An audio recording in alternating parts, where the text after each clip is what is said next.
കാണുന്നുണ്ട് മേഡം, കാണുന്നുണ്ട്. ശരി, നമുക്കൊരു 5 മിനിറ്റ് തുടങ്ങാം മേഡം. ആയിക്കോട്ടെ ആയിക്കോട്ടെ.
മീഡിയം ഉണ്ട്.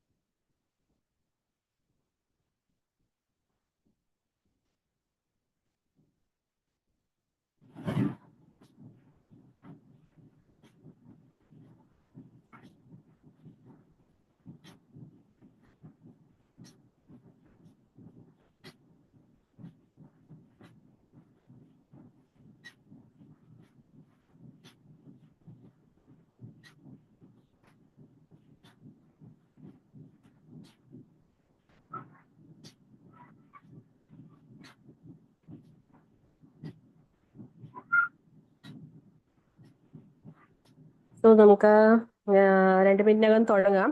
അപ്പൊ ഇന്നത്തെ ക്ലാസ് നമുക്ക് അറിയാം, പാത്തോളജിയിൽ മാഡം ട്രാൻസ്ഫ്യൂഷൻ മെഡിസിൻ, ഹെമറ്റോളജി എന്നൊക്കെ എഴുതിയിട്ടുണ്ടെങ്കിലും actually it's a very important class. Because അതിനകത്ത് പ്രധാനപ്പെട്ട ടോപ്പിക്സ് ആണ് ഡിസ്കസ് ചെയ്യുന്നത്. Because madam is working as additional professor in department of transfusion medicine, Sreechitra medical institute of science and technology. Madam is entitled to give all these important awareness classes regarding this blood transfusion. So, Madam, ഒരു ഇതും കൂടെയാണ് മാഡത്തിന് ചെയ്യുന്നത്. But മാഡത്തിന് ഏറ്റവും important ആയിട്ടുള്ള classes ആണ് മാഡത്തിന്റെ ക്ലാസ്സസ്. മാഡം ടെക്നിക്കൽ റീസൺസ് ആണ് കൂടുതലും കൊണ്ടാണ് ഇങ്ങനത്തെ ഒരു ഹെഡിങ് വെച്ചിരിക്കുന്നത്.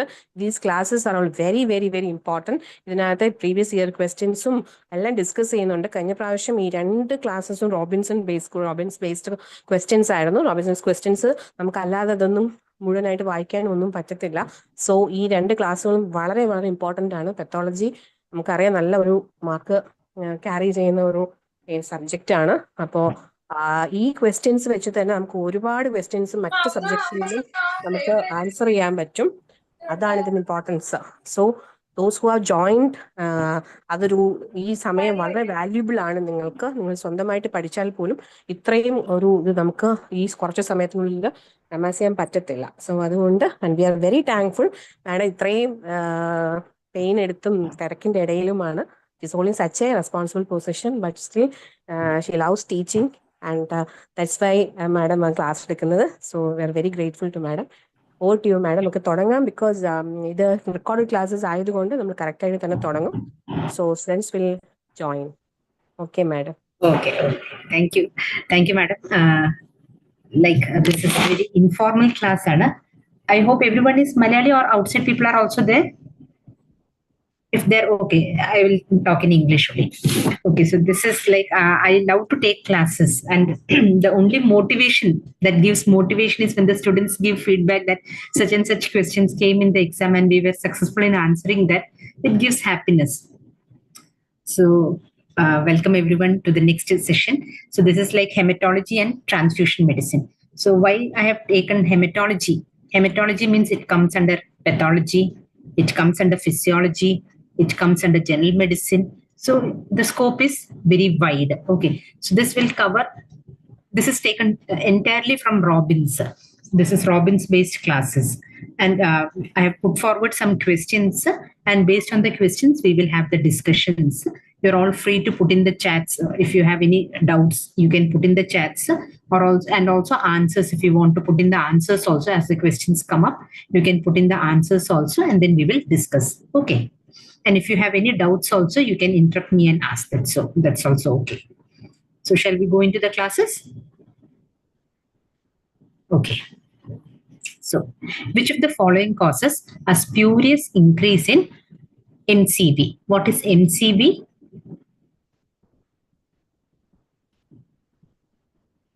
MCV stands for, if you want, you can unmute and you can answer, or you can put it in the chat.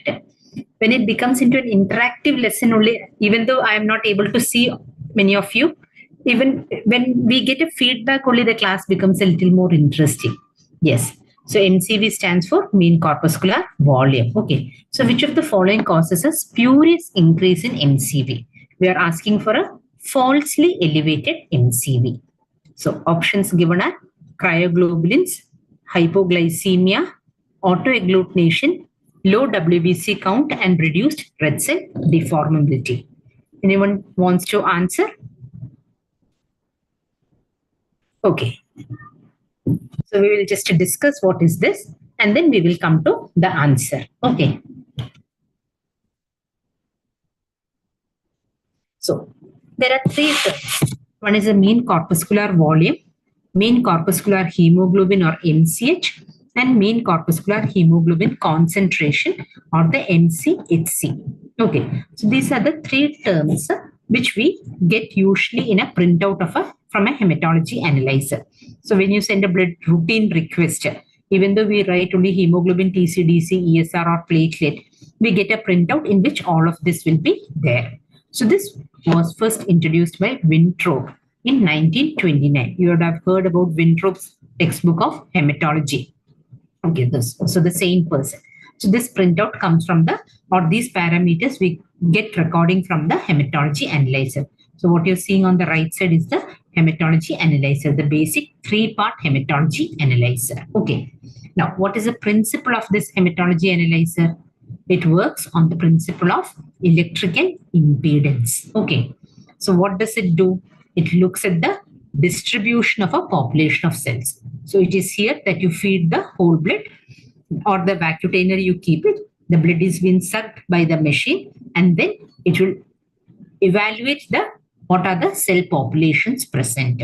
And then it will give out a graphical representation that you can see in the form of histograms. These graphs or these histograms, they are called as Price-Jones curves. Okay, these histograms are called as Price-Jones curves.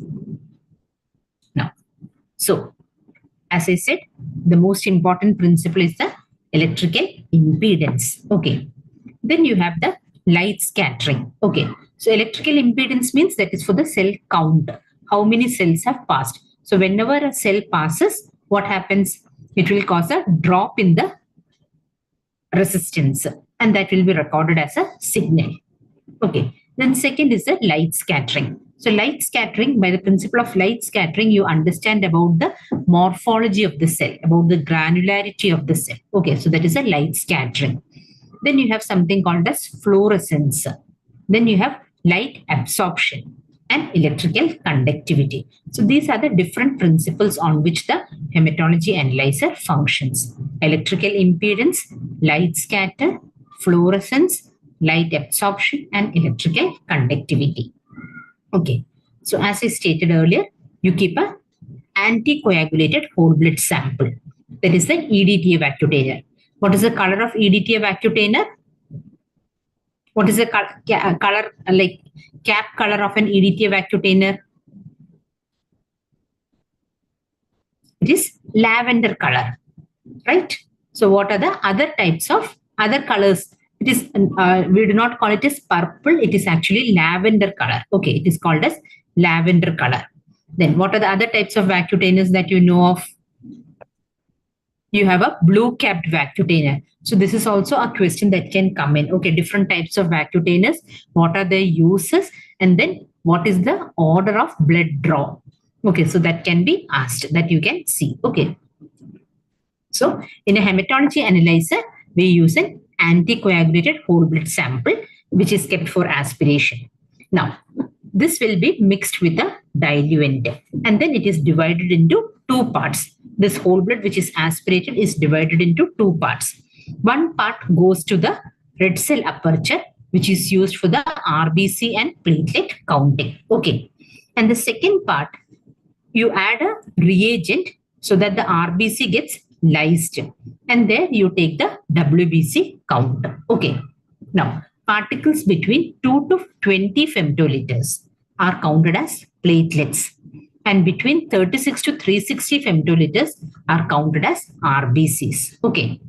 So RBC and platelets get counted in the same chamber. Now, this is very important to understand. Why? We will see in the coming graphs. Okay. And hemoglobin estimation is done at a light transmission of 535 nanometers. Okay. Now, okay. So what I was mentioning, that the RBC and the platelets, they are measured in the same chamber. Okay. So if you have some micro RBCs or microcytic RBCs, they are likely to be mistakenly counted as platelets. So if you have microcytic anemia, you may get a falsely elevated platelet count. Okay.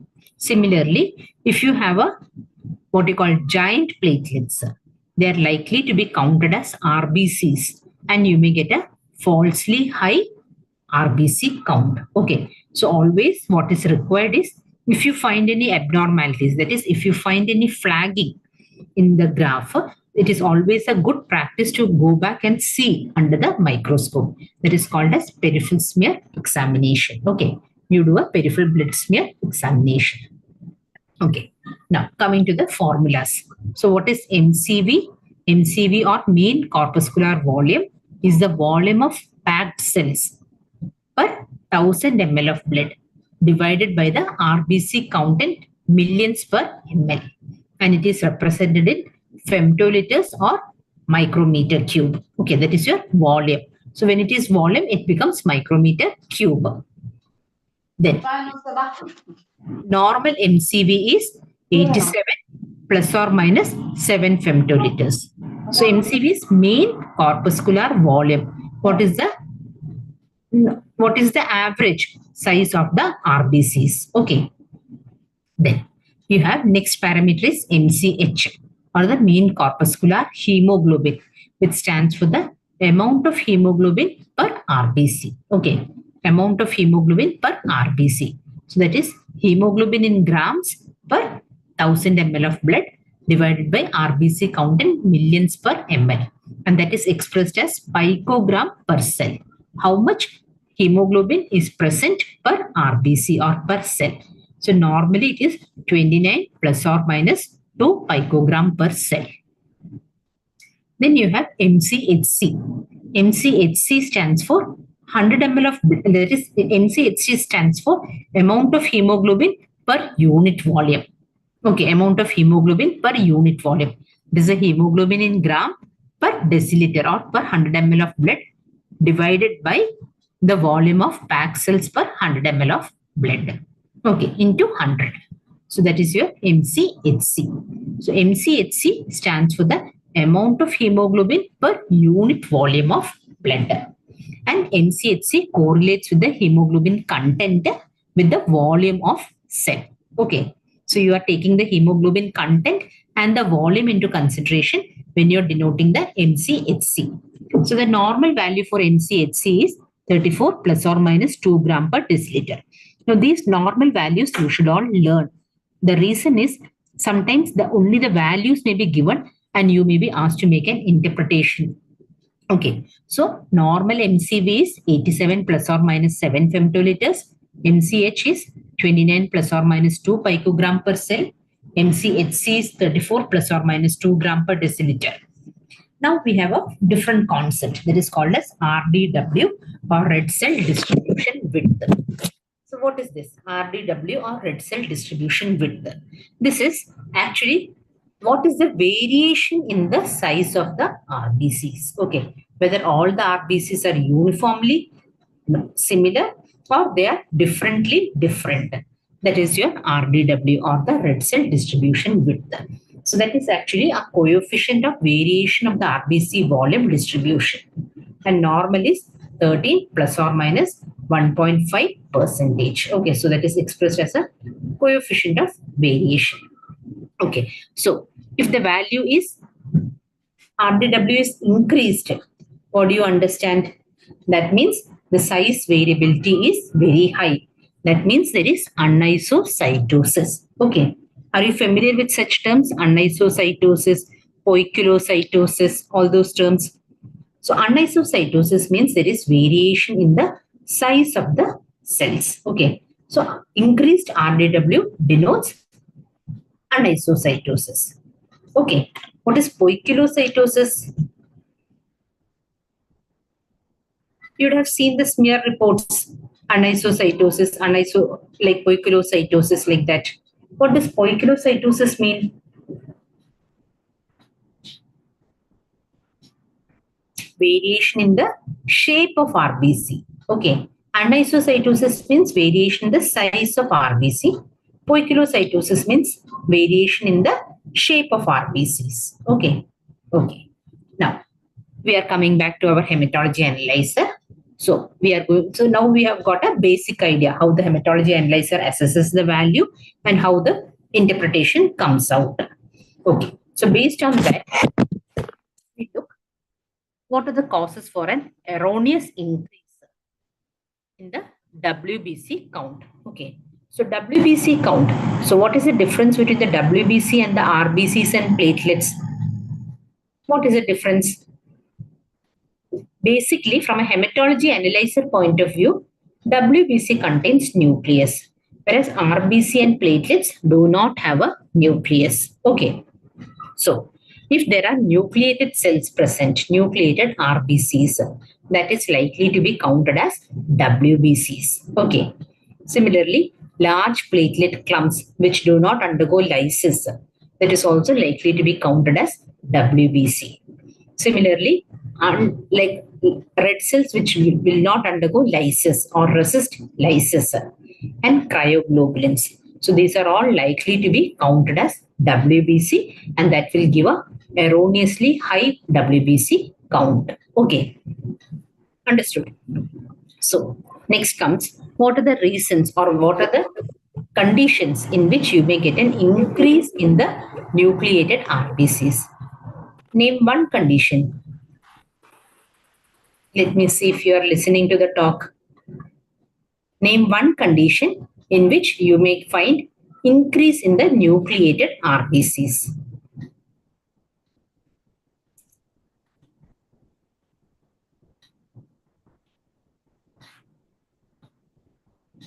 Okay. Why in AML there should be an increase in the nucleated RBC? Nucleated RBCs are our young RBCs, right? So, when there is a sudden loss of cells, the bone marrow will push the young RBCs into circulation. Okay, so that happens mostly in condition of hemolytic anemias. Hemolytic anemias, when there is a peripheral destruction of the cells, the bone marrow will try to push in the young RBCs into circulation. That is one condition in which you may get an increase in the nucleated cells. Similarly, the most physiological condition is the newborn babies. In newborn babies, preterm babies, if you take a smear and observe, you will find nucleated RBCs. Okay. So these are the conditions in which you may get an erroneous increase in the WBC count. Now, AML, what happens? Acute myeloid leukemia. So it is a condition in which there is a what you call neoplastic transformation of the myeloid cells in the bone marrow, and that spills out into the peripheral circulation. Okay, so what happens is when there is when the bone marrow gets completely filled up with these neoplastic cells, actually the number of WBCs decreases. Okay, so usually we find that there is pancytopenia or there is reduction in the RBC count as well as the platelet count with an increase in the WBC count. Okay. Sometimes you can get nucleated RBCs, that is called as leukoerythroblastic blood picture. That also you can get rarely. But more common condition of nucleated RBCs is your hemolytic anemias and newborn babies. Okay. So nucleated RBCs, large platelet clumps, unlysed red cells, cryoglobulins, all this can result in a erroneously high WBC count.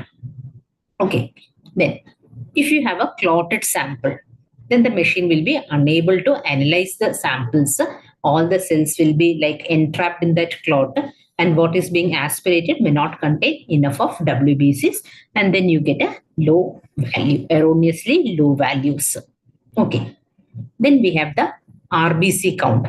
Next, we look at the RBC count. So you may get a erroneously high RBC count if you have large number of giant platelets. If you have large number of giant platelets, because the size range is very minimum. It is 2 to 20, 2 to 20 femtoliters are counted as platelets, and more than 36 femtoliters are usually counted as RBC. Okay. Now, if you have giant platelets which reaches the size of 36 femtoliters or more, that is likely to be counted as RBC. So, large number of giant platelets may be mistaken as RBC. Similarly, very high WBC count can also result in high RBC count. Okay. Then, erroneously low RBC count may be seen with clotted samples, which I have already explained. Then, microcytic RBCs. Microcytic RBCs, they are likely to be counted as platelets. Okay. Then another condition is autoagglutination. In autoagglutination also, it fails to aspirate, and therefore you may get a false low value. Are you familiar with this term called autoagglutination? In which condition do you get autoagglutination?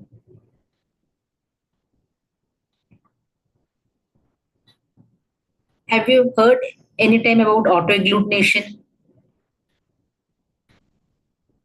Autoagglutination, we usually come across. Autoagglutination means the blood will agglutinate by itself. It is not clotting, it is agglutination. Okay, clotting is different. Agglutination is different. So autoagglutination happens whenever there are autoantibodies present. So it is usually seen in autoimmune hemolytic anemias. Autoagglutination is usually seen in autoimmune hemolytic anemias. Okay. Then coming to hemoglobin. So what are the reasons for a very high hemoglobin values? So hemoglobin, as you know, is a pigment. It's a pigment, red colored pigment. So anything else which mimics a pigment is likely to give a high hemoglobin value. For example, hyperlipidemia or lipemic. Okay, lipemic plasma, that is likely to give a high hemoglobin, erroneously high hemoglobin value.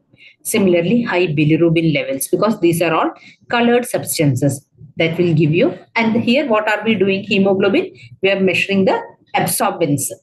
So any pigment can interfere with this absorbance measurement and can give erroneously high values. Okay. Then coming to MCV. So MCV becomes very high if you have a very high WBC count, which is being mimicked as RBCs, and that the size of WBC is much larger than the size of the RBC. What is the size of the RBCs? Normal size of RBC. What is the normal size of an RBC? It is 7 micrometers. So, if you have the WBCs, which are 12 micrometers, 15 micrometers in size, that can give rise to a erroneously high MCV. Then another condition is hyperglycemia. And then you have autoagglutination. Okay. Then erroneously low values may be obtained with cryoglobulins. Understand? Then MCHC. High MCHC values you may get with hyperlipidemia. Why hyperlipidemia? Because it will result in high hemoglobin values, erroneously high hemoglobin values. Okay. And with MCHC, erroneously low values with very high WBC count, because this WBC count is going to be mimicked as RBCs. So MCHC, the denominator is RBC count. So that is likely to cause erroneously low hemoglobin MCHC values. Okay. Then platelets.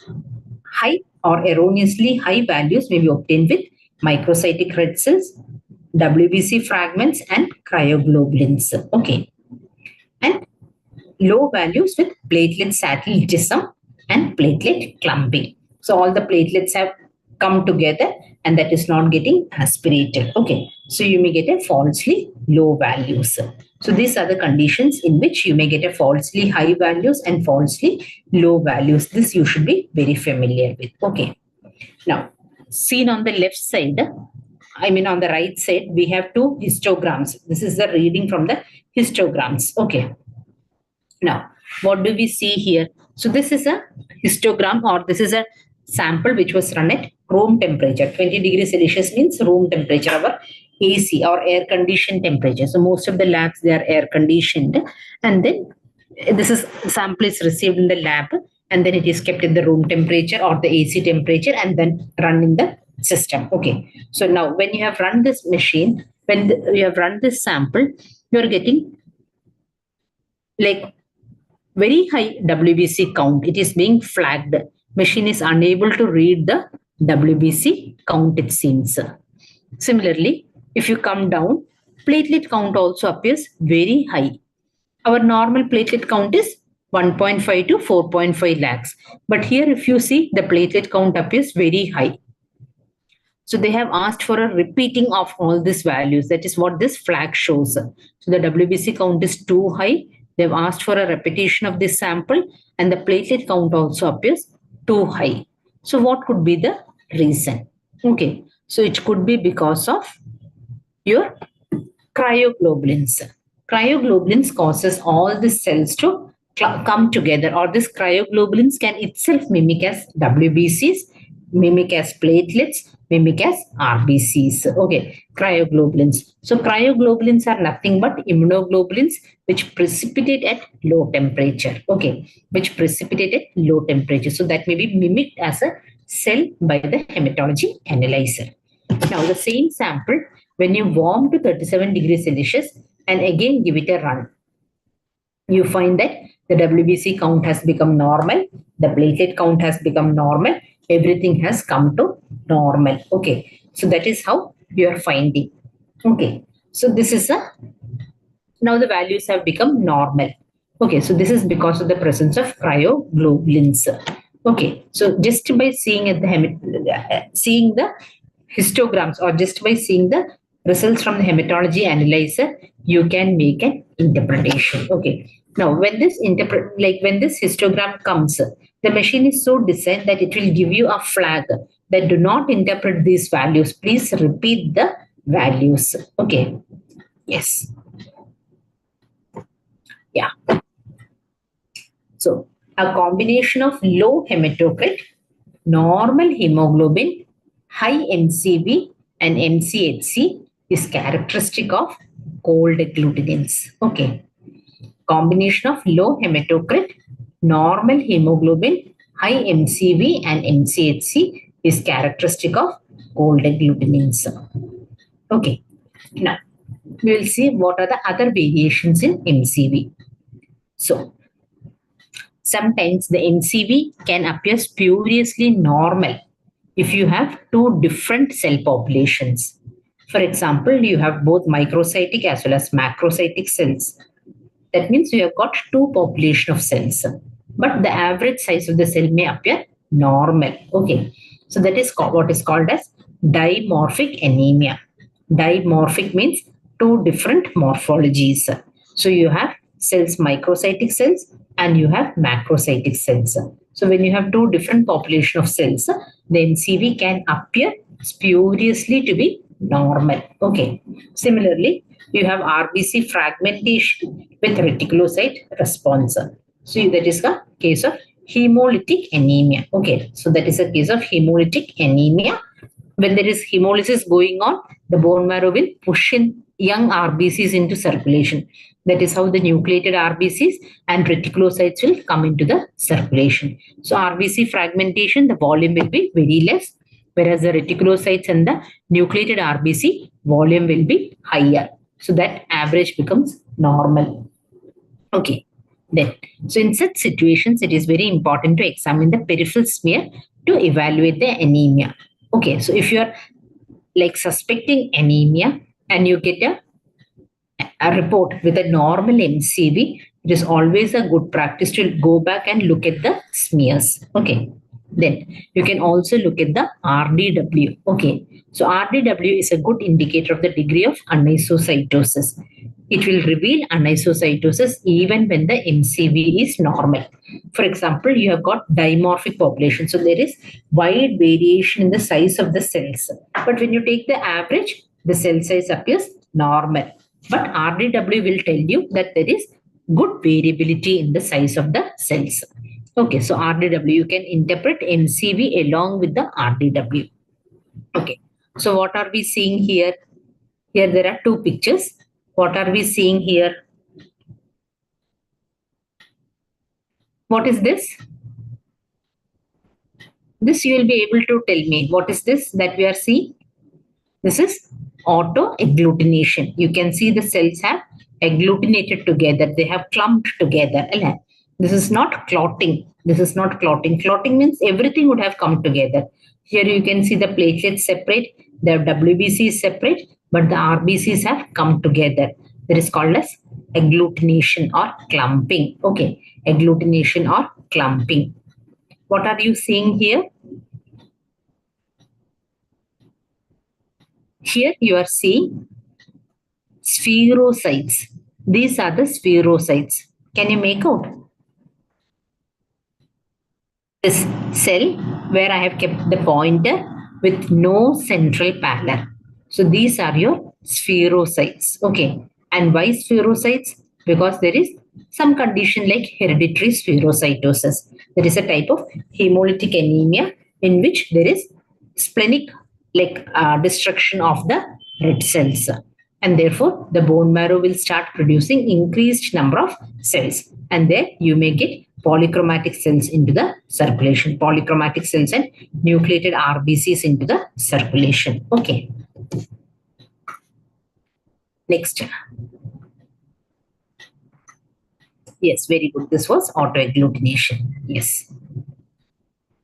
Now, when there is iron deficiency produces microcytic blood picture, whereas in folate or vitamin B12 deficiency, we get what is called as macroovalocytes. Okay, so now this blood picture is also interesting blood picture. Okay, here you can see macroovalocytes. So macroovalocytes and hypersegmented neutrophils are characteristic of megaloblastic anemia due to folate or vitamin B12 deficiency. Okay. So why this happens?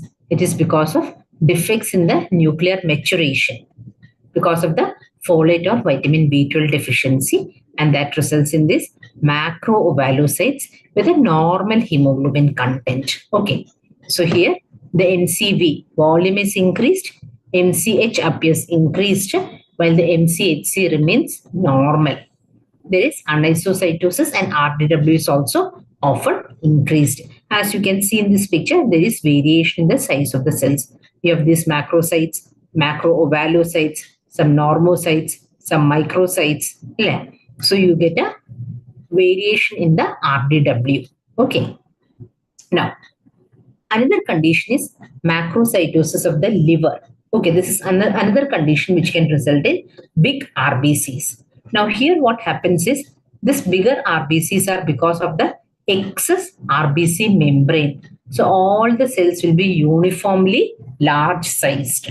So, as you can see here, this picture you can contrast it. So, this is a case of vitamin B12 or folic acid deficiency, whereas this is a picture of liver disease in which all the cells appear uniformly large. Now, how do you say these are uniformly large, or how do you say this is large cells? How do you say? That is because always an RBC size is compared to the size of a lymphocyte. You can see the lymphocyte in this picture. So it is always compared to the size of a lymphocyte. Very good, someone has answered. So it is always compared to the size of the lymphocyte. So in comparison to the lymphocyte, all these cells appear larger. Okay, so that is uniformly larger. So that is how we are telling that this may be a case of chronic liver disease. And here the reason is because of excess of RBC membrane. Okay, the cells are round rather than oval, and hence the RDW is normal. So just by looking at the MCV and RDW, you can differentiate, even though both of them, they are macrocytic, like macrocytes, you can differentiate whether what is the etiology, whether it is vitamin B12 folic acid deficiency or it is a liver disease. Okay. Yes. Then we talked about microcytes. So that is a small cells or with low MCV. Okay. Now here also we have different types. So it may be a low MCV with RDW with a normal RDW. So all the cells are uniformly small. That condition is thalassemia, where all the cells are uniformly small. So thalassemia is a genetic defect in which the hemoglobin is abnormally produced. So it could be alpha. പാൽ na കഴിഞ്ഞ ഇത് മൊത്തത്തിൽ അടുത്ത് തിരക്കറോ റോഡൊന്നും തിരക്കില്ല റോഡൊന്നും തിരക്കില്ല. I would request everyone to be on mute. If you have any questions, you can interrupt. Okay. So thalassemia is a condition. Thalassemia is a genetic disorder of abnormal hemoglobin synthesis, which could be alpha thalassemia, which could be beta thalassemia. Which is the more common one, alpha or beta? Which is a more common type of thalassemia? Beta thalassemia is the more common one. Which is the more severe one? Alpha thalassemia is the more severe one.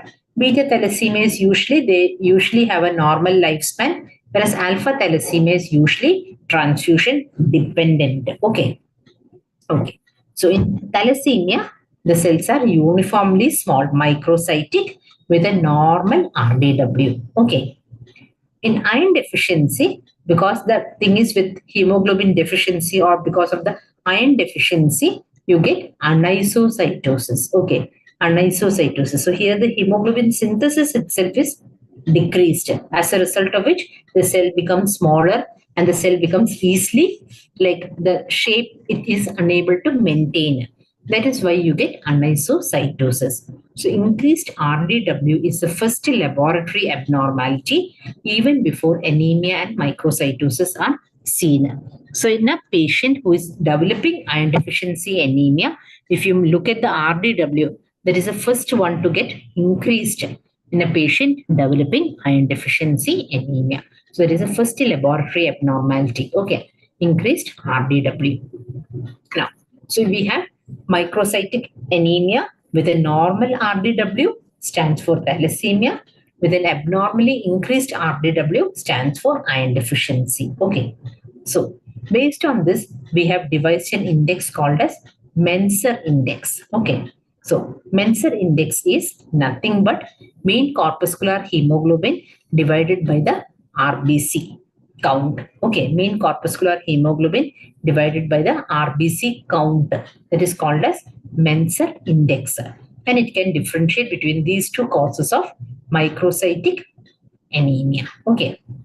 So an index more than 15 suggests iron deficiency, whereas an index less than 11 suggests thalassemia minor. Now, how do you differentiate? Okay, like why is this value more than 15? Because in thalassemia, the RBCs are normally produced. Okay, in thalassemia, RBCs are normally produced. So the RBC count will be higher in case of thalassemia. That is why you get an index less than 11 in thalassemia. Whereas in iron deficiency anemia, because of the less iron or because of iron deficiency, the RBC production gets reduced. So when the RBC count becomes low, the Menser index increases. Okay, so a higher index is suggestive of iron deficiency anemia, and a lower index less than 11 is suggestive of thalassemia minor. Okay, now we look at some of the smears. Okay, so this is a target cell. This is again a target cell. What are these cells? Can you see my pointer? What are these cells? These two cells. What are they? They are the crenated RBCs. These are the crenated RBCs. This is a target cell. This is a target cell. Target cells are usually seen in a case of, you will not call it as acanthocytes. These are only crenated cells. Acanthocytes, if I have the picture, I think I have the picture. I will show you the acanthocytes. Okay. So thalassemia, this target cells, as you have said, it is seen in splenectomy, liver disease, and thalassemia. So these are the conditions in which you get target cells. Okay, thalassemia, splenectomy, and liver disease. Now, here you have three pictures. Okay, so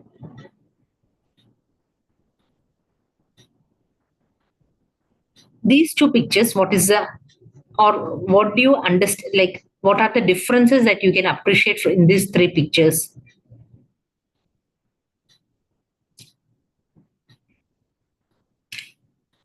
Yes, here what you're seeing is in these two pictures, it is hypochromic cells. You can see the central pallor is significantly increased. Central pallor is significantly increased. That is called as hypochromic RBCs. Okay, so here the central pallor is increased, and then you can see, so this is a lymphocyte that you can identify. So as compared to the size of the lymphocyte, all the RBCs are much smaller in size. So that is microcytic hypochromic anemia. Microcytic hypochromic anemia. Okay, because all the cells are smaller, RBCs are smaller, and they have a central pallor which is more than 1/3. So that becomes microcytic hypochromic anemia. Then also you can see some so here what you are seeing is anisopoikilocytosis. Anisocytosis, you understood, variation in the size of the cells, and poikilocytosis, that is variation in the shape of the cells. You can see these cells which are not like our normal RBC shaped. Okay, you can see variations in the size and variations in the shape of the cells. So this is more likely to be of iron deficiency anemia. Okay, here what you are seeing is cells are all normal shaped, but there is a hypochromia and cells are smaller. So this is the lymphocyte here. As compared to the lymphocyte, the cells appear smaller in size. So this is a microcytic anemia with a normal RDW. This is a microcytic anemia with an increased RDW. Okay, so that is how you can distinguish between a thalassemia and a iron deficiency anemia on smear. Okay, and if you see these target cells, then you go more in favor of thalassemia. Okay. Okay. Next, we move on to, like, we are just going to summarize what we have stated. Okay. So based upon the RDW could be normal or it could be increased. When it is increased, you call it as anisocytosis. When it is normal, RDW is normal. Now, when the RDW is normal, but MCV is decreased. That is your microcytic anemia. So it could be two conditions, thalassemia and anemia of chronic disease. Okay. Microcytic anemia with an increased RDW, it could be because of iron deficiency or it could be because of RBC fragmentation. Okay. Then normocytic, that means the MCV is normal and there is not much variation in the RDW. So it could be an acute blood loss. Patient has suddenly lost some blood, but he is having normal iron, like his nutritional status is normal. So the normal, that is the MCV is normal, RDW is normal. Okay. Then it could be some enzyme deficiency such as the G6PD deficiency, acute hemolysis, and early stages of liver disease. Okay. Now, normal MCV with an increased RDW, that is the earliest sign of iron deficiency anemia. Okay. Then similarly, you may get in early megaloblastic anemia also. Then sideroblastic anemia, myelophysitic anemias, and sometimes combined iron deficiency and folic acid deficiency. Sickle cell anemia, the you mean the MCV volume may be normal, but there may be anisocytosis. Then immune hemolysis and secondary to chemotherapy. Okay.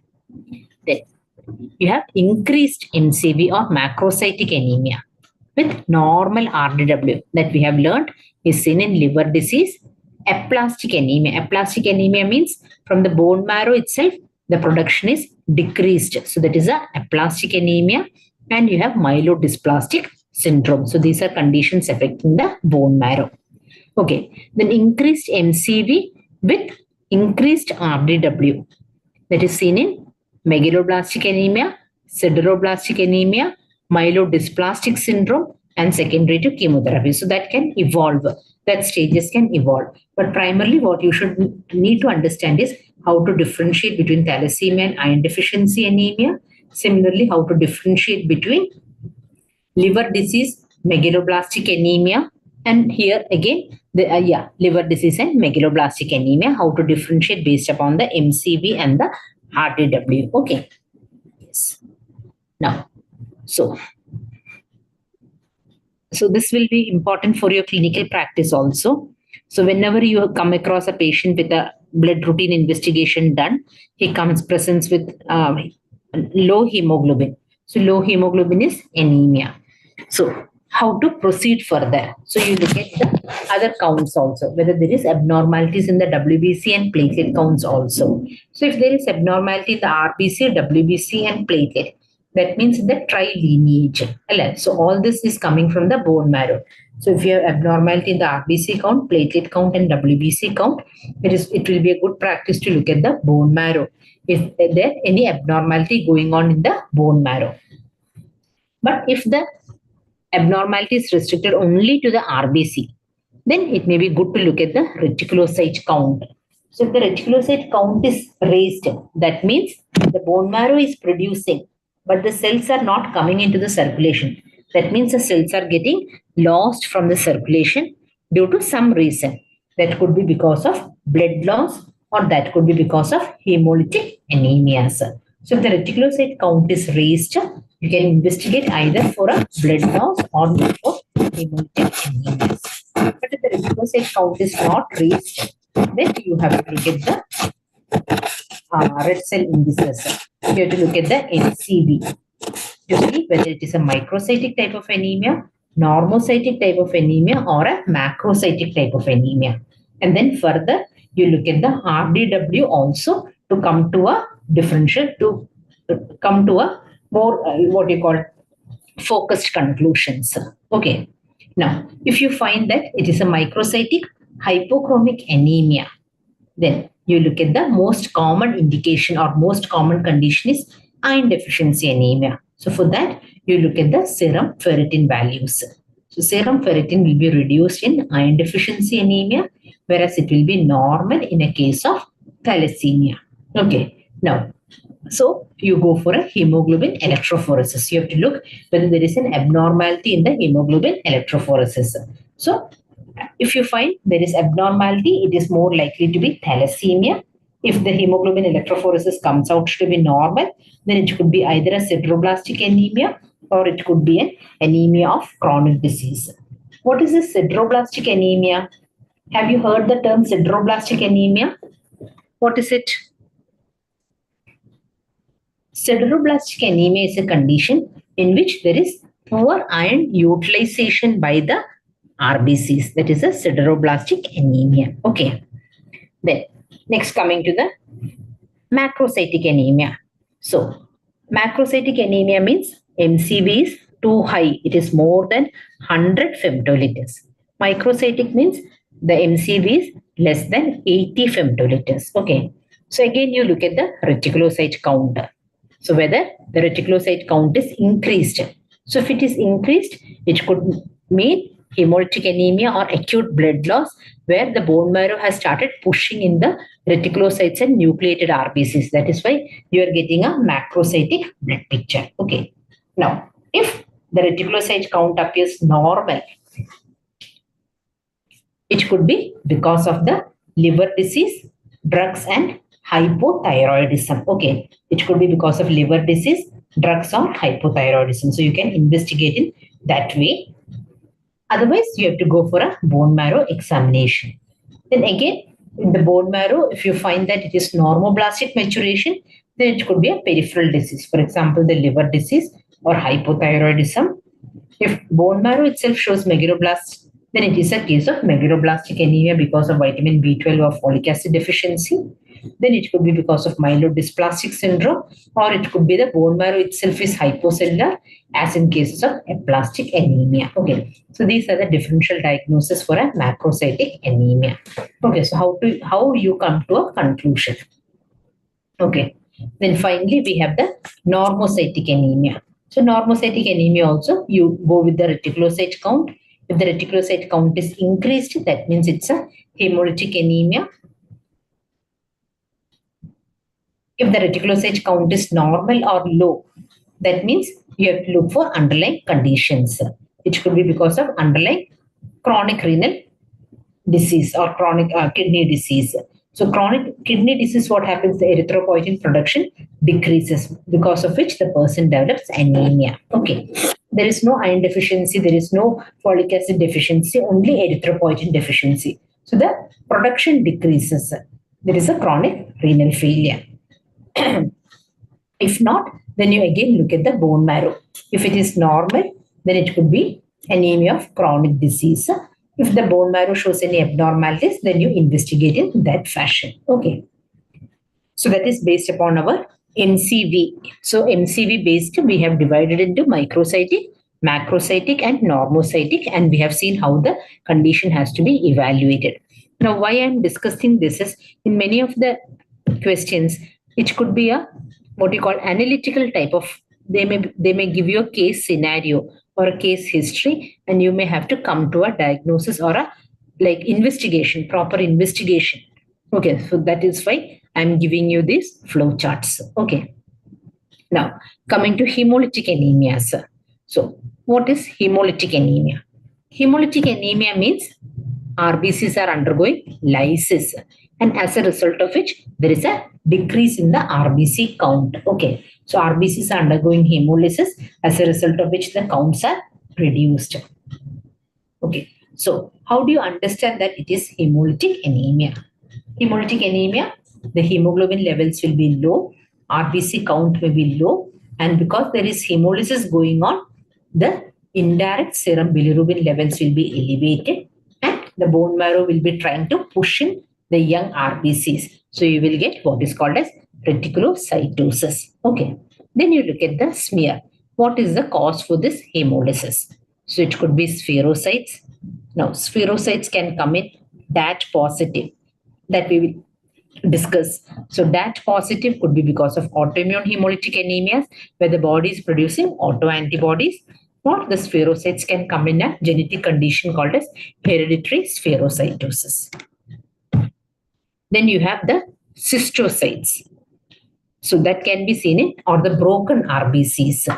So that can be seen in conditions of microangiopathic hemolytic anemia, in which the vessel size or caliber decreases. And as the cells passes through this decreased caliber vessels, it breaks down. Okay. So this microangiopathic hemolytic anemia could be because of thrombotic thrombocytopenic purpura, hemolytic uremic syndrome, or it could be DIC, disseminated intravascular coagulation, in which you get microthrombi throughout the circulation, which will obstruct the normal flow of blood. Okay. Then microcytic hypochromic anemia also, sometimes you may get hemolysis because the cells are very fragile. Okay. Then sickle cells, bite cells as in case of G6PD deficiency. Then you have the normal cells. Okay, normal cells. Only when there is an oxidizing event, you get this hemolysis. So that is in cases of PNH, G6PD deficiency, etc. Then another reason for hemolysis is your malarial parasite, especially Plasmodium falciparum. So what is this condition called as? Extreme malarial parasitemia with hemolytic hemolysis. What is it called as?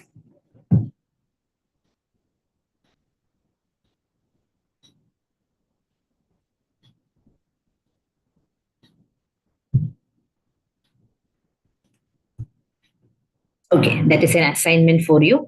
You can find, okay, someone has given the answer. Let me see. Black water fever. Yes.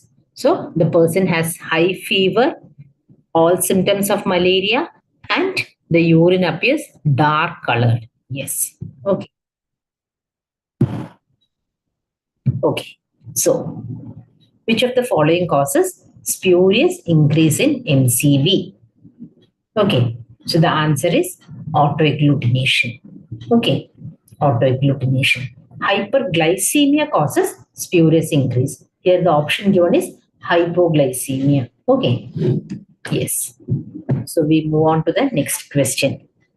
What is the major metabolically available storage form of iron in the body? What is the major metabolically available storage form of iron in the body? Answer is hemosiderin, ferritin, transferrin, hemoglobin. So answers have come. So answers given are hemosiderin and ferritin. Okay. Yes. These are the two common options which are usually being chosen. So we have to go through what is the important clue, metabolically available. So it should be available. So ferritin is the one which is available. Hemosiderin is not available. Okay. We will go into this in a little more detail. We will see. So you all know in the human body, iron exists in RBCs as heme compound, in muscle as myoglobin, and there are two storage forms of iron, ferritin and hemosiderin. What is the transport form of iron called as? Transport form of iron is called as transferrin.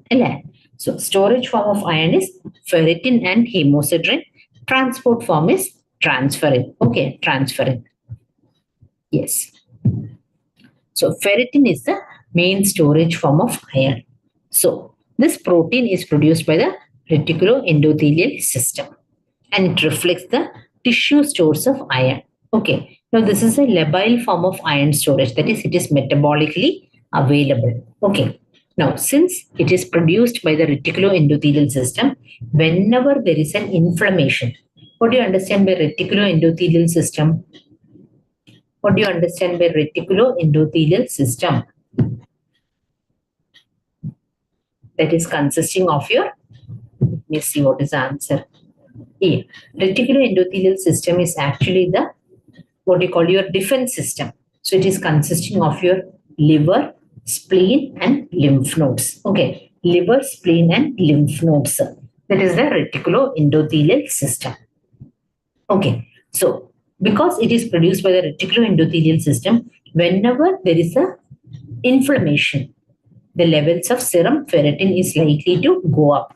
So you may have a falsely high ferritin values even when the person is iron deficient. Okay. So you should not rely alone on serum ferritin values. So whenever a person has inflammation, the ferritin values can abnormally rise up or erroneously rise up. Okay, because it is an acute phase protein. So it may increase in chronic inflammatory conditions. Now, hemosiderin, which also consists of ferritin and cell debris, is a stable form of storage, but it is less readily accessible. Okay, so hemosiderin consists of some cell debris also, and it is not readily accessible. So the usually accessible and labile form of iron storage is your ferritin. Okay, now we will just go through the iron metabolism. Okay, iron metabolism. So you have the dietary iron, that is the iron that we get from the food intake, that is principally in the form of Fe2 plus. Okay. Now, this Fe2 plus is transported into the intestinal epithelial cells. Only 10 to 15% gets absorbed, and this absorption is increased by vitamin C. That is why we have this achar, what you call lemon, all those things we take in the sadhya to increase the iron absorption. Okay. And iron absorption may be inhibited by milk, tea, all those things will inhibit the iron absorption. Iron absorption is increased by an acidic medium such as ascorbic acid or vitamin C, inhibited by milk, calcium, and your what you call tannins. That will inhibit the iron absorption. Okay, so this iron, that is a Fe2 plus, it is converted into a Fe3 plus for transportation. Okay, so this Fe2 plus by this enzyme called as ferroxidase is converted into transferrin. So that is a Fe3 plus, and it is in this Fe3 plus state that the iron circulates in the body. Okay, so where does this iron go? So this transferrin takes the iron to the bone for erythropoiesis. So within the bone marrow, you have the iron getting incorporated into the hemoglobin. Okay, incorporated into the hemoglobin. Once the hemoglobin breaks down, this iron is again released by the reticuloendothelial cells, and then this iron, Fe3 plus iron, gets stored either as hemosiderin or as ferritin. Okay, so either it gets stored as ferritin or it gets stored as hemosiderin. Okay, then again from this ferritin, if it is ferritin, it will be converted into transferrin and will again come back into the circulation. Okay, then it will go into the liver. It can be stored in the liver also, where again this ferritin will be converted into a portion of the ferritin will get converted into hemosiderin. Okay, then many other tissues also require iron. For example, the cytochromes, the iron enzymes, and the myoglobin. Okay, now some amount of iron loss occurs through the skin desquamation, sweat, urine, and through the feces. Okay, okay. Now, two types of absorbable dietary ions. There is a heme-derived hemoglobin and myoglobin of animal food, which is a much more easily absorbable form. So 15 to 35% of this heme iron gets absorbed. Okay. Non-heme iron, which is derived from the plant and iron fortified foods, it is less well absorbed. Okay.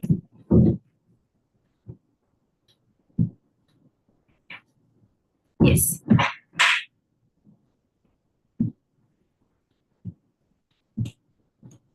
Okay. Then another important enzyme that you should know within the iron metabolism is the enzyme called as hepcidin. Okay. So this hepcidin is the one which controls the amount of iron in circulation. Okay. So if you have got a good iron storage, if your ferritin values are very high, then this hepcidin will inhibit the iron absorption from the liver. Similarly, the iron release from the reticuloendothelial system as well as the iron release from the liver. So this hepcidin is a negatively regulating. Okay, if you have a good iron stores, if your ferritin values are good enough, then this hepcidin will inhibit the iron absorption from the liver, intestine, and from the reticuloendothelial cells. Now, this hepcidin is again synthesized from the liver. Okay, so it reduces extracellular iron in the body by lowering the dietary iron absorption, reducing the iron exit from the macrophages and reticuloendothelial cells, and reducing the iron exit from the liver. Okay. And this hepcidin, it acts on the protein called as ferroportin. Okay, hepcidin acts on the protein called as ferroportin. So you should know the point of where this hepcidin acts. Okay. Okay. Now we will look at the different conditions. So based upon the iron profile, how to diagnose the different conditions. Okay. So as I said, we should not make an interpretation just based on serum ferritin values, because ferritin is an acute phase reactant and values can fluctuate with inflammation. Okay. So always when we make a diagnosis, you should look at serum ferritin values. Then you have the serum iron. Okay. You have the serum iron. Then you have the transferrin saturation. Then total iron binding capacity and the soluble transferrin receptor. Okay. So this is the minimum that you should be doing. Then these are some other investigations. That is the RBC zinc protoporphyrin. RBC zinc protoporphyrin levels also you can estimate. Okay. So in the normal condition, your storage iron, transport iron, and functional iron, all this will be normal. So storage iron is your serum ferritin, transport iron is your transferrin, and the total iron binding capacity, and functional iron is your serum iron value, serum iron. Okay, so all this will be normal in a person with normal, that is no deficiency. Okay, but in the first stage of iron deficiency, when there is low iron storage, first value to decrease is your ferritin values. Okay, so the storage iron decreases. That is what you are finding here. The storage iron decreases. Okay, then in the second stage, the storage iron has decreased, and similarly the functional iron has also decreased. That means the ferritin value has decreased and the serum iron value has also decreased. Okay, serum iron is also low. Transferrin saturation has also come down. So to compensate, the total iron binding capacity has increased and transferrin saturation has also increased. Okay, so in the second stage, the storage iron has decreased and the functional iron has decreased. So as a result of which, what happens is the total iron binding capacity has increased and the soluble transferrin receptor levels have also increased. Okay. Then in the final stage, you have the full-fledged iron deficiency. So all the values have started decreasing, and now as you can see, the MCV has also started falling. Okay, MCV has also started falling. So it is like before the MCV falls, RDW will start rising. Okay, that is what we learned. So in iron deficiency anemia, even before the MCV starts falling, the RDW starts increasing. Okay.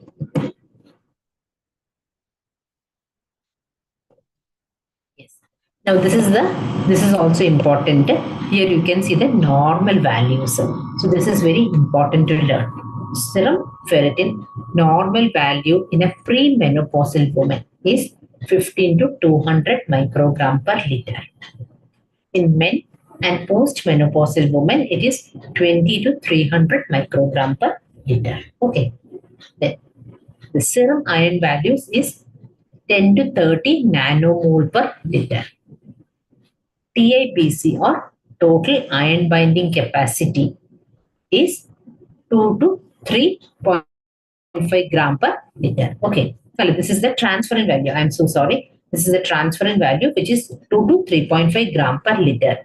And TIBC or total iron binding capacity is 45 to 81 micromoles per liter. So these values you should be very familiar with.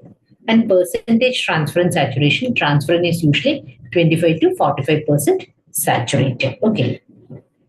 So in a case of iron deficiency anemia, as we stated earlier, serum ferritin decreases, serum iron decreases, total iron binding capacity increases, and the transferrin saturation or the percentage transferrin saturation decreases. Okay. Then in conditions where the iron is not getting utilized properly. Okay, iron is not getting utilized properly. So that is the anemia of chronic disease. So as we said, inflammation. Okay, inflammation. So it is serum ferritin values are very high, whereas the available iron is low. So the serum iron is low, total iron binding capacity is low, and transferrin saturation is also low because body wants to keep that in check. Okay. Now, hemochromatosis. Hemochromatosis again, there is iron overload. So serum ferritin values are increased. Serum iron levels are also increased. Total iron binding capacity is decreased, and percentage transferrin saturation is increased. So there is a dysregulation of the iron metabolism. That is what is happening in hemochromatosis with iron overload. Okay. So this is with iron deficiency, what we have stated. Then inflammatory anemias, what is a picture? Thalassemia minor and thalassemia major, sideroblastic anemia, and iron overload. Okay, so these two charts you can read or understand properly so that you are able to make an interpretation. For that, you need to know the normal values also. Sometimes they would give you the normal values and you can make an interpretation, but usually they will not provide the values. They will just give you the information. This is the lab values, and based upon that to handle the case. Okay, so we should be familiar with these values. Transferrin saturation, as we stated, is usually less than 50%. So it is 25 to 45%. Ferritin values, it is different from a premenopausal woman and a postmenopausal woman. Premenopausal, it is slightly lower. And serum iron levels is 10 to 30 nanomoles per liter. Okay. Yes. So this was a very straightforward question. What is a major metabolically available storage form of iron in the body? Answer is ferritin. Okay. Answer is ferritin. Next. A 23-year-old man presents with convulsion and fever and is found to have microangiopathic hemolytic anemia, thrombocytopenia, and acute kidney injury. Okay. So the microorganism you would test for is. So if you want to test for the microorganism, you should know what is the diagnosis. So what is the diagnosis? Is a young man who is presenting with convulsions, fever, hemolytic anemia, thrombocytopenia, and acute kidney injury. So what is your diagnosis? If you know the diagnosis, then you can find out the organism. Any takers? No takers?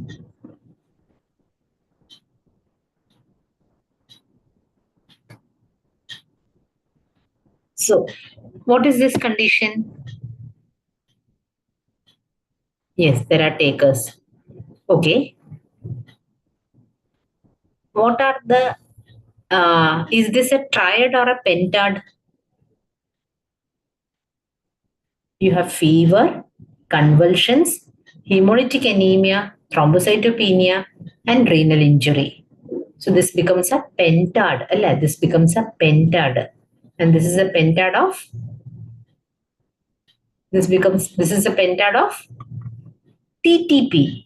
TTP is thrombotic, thrombocytopenic purpura.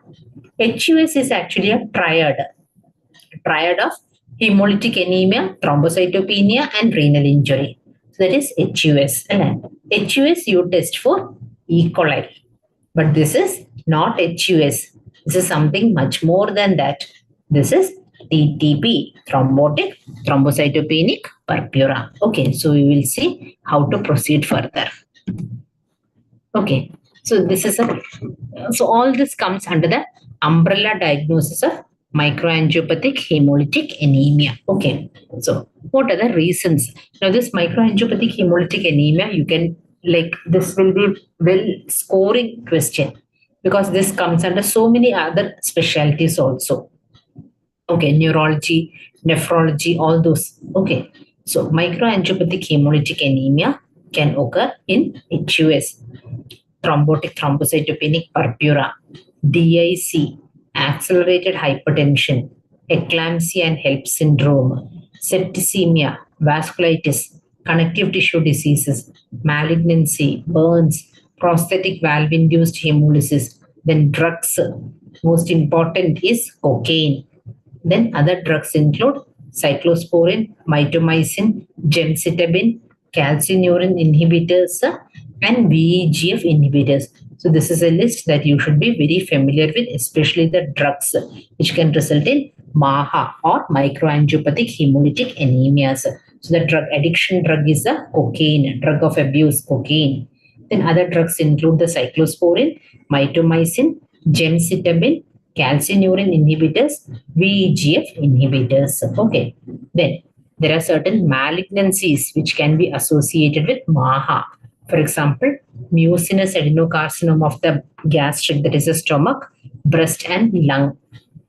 Okay. Then other tumors such as hemangiopericytoma, hepatoma, melanoma, small cell cancers of the lung, testicular cancer, squamous cell cancers of the oropharynx, thymoma, and M6 or the erythroleukemia. So all this can be associated with MAHA. So these are all the etiologies of MAHA. So this you should know, especially the drugs as well as the malignancies which can be associated with MAHA or microangiopathic hemolytic anemia. Okay. Now, so when do you make a diagnosis of MAHA? So at thrombocytopenia. So there is a platelet count less than 1.5 lakhs. There is anemia. And when you look at the blood film, you will see all these broken RBCs or the cystocytes. And then you find an elevated in LDH values, indirect bilirubin, and plasma hemoglobin will be high because the RBCs have all broken down. Then you will find a high reticulocyte count because the bone marrow is pushing in the young RBCs, and the haptoglobin values will be low. What is the function of haptoglobin?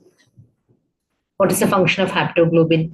Haptoglobin binds to the plasma hemoglobin. So whenever the plasma hemoglobin comes out, haptoglobin goes and binds the plasma hemoglobin. Therefore, the plasma haptoglobin levels will be low and patient will have hemoglobinuria. This released hemoglobin will come out through the urine. Okay.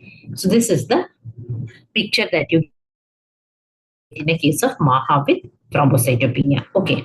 Now, how to differentiate between the types? So the most common etiologies are TTP, DIC, mechanical hemolysis, malignant hypertension, and eclampsia or the HELP syndrome. Okay. So in TTP, the prominent feature will be hemolysis and low platelet count. Okay.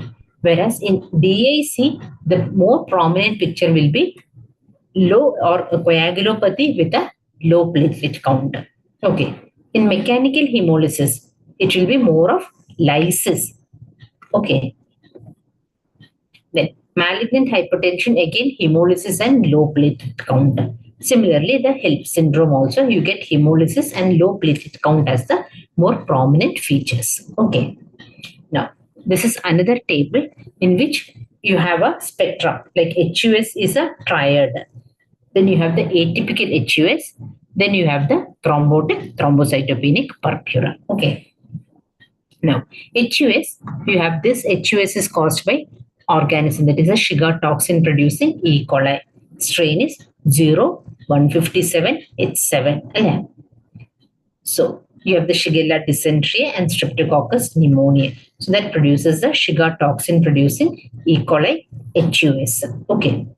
Then you have something called as atypical HUS, which is actually associated with the complement abnormalities. Okay, complement abnormalities. Then you have all the other reasons that we earlier stated for a thrombotic microangiopathies. So you can go through all this, the neoplasms, the drugs, the infections. So they have stated all this. Okay. And then you have the thrombotic thrombocytopenic purpura. Okay. Now, thrombotic thrombocytopenic purpura, the characteristic feature is ADAM-TS activity less than 5 to 10%. ADAM-TS13 activity less than 5 to 10%. We will see what is this ADAM-TS13. Okay, and why it is so important. Now, TTP may be either caused because of infections or it could be because of some congenital condition. Okay.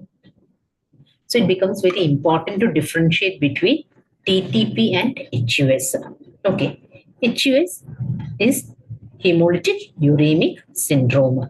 Hemolytic uremic syndrome. Okay, so it is usually seen in infants and young children who present with a history of diarrheal illness.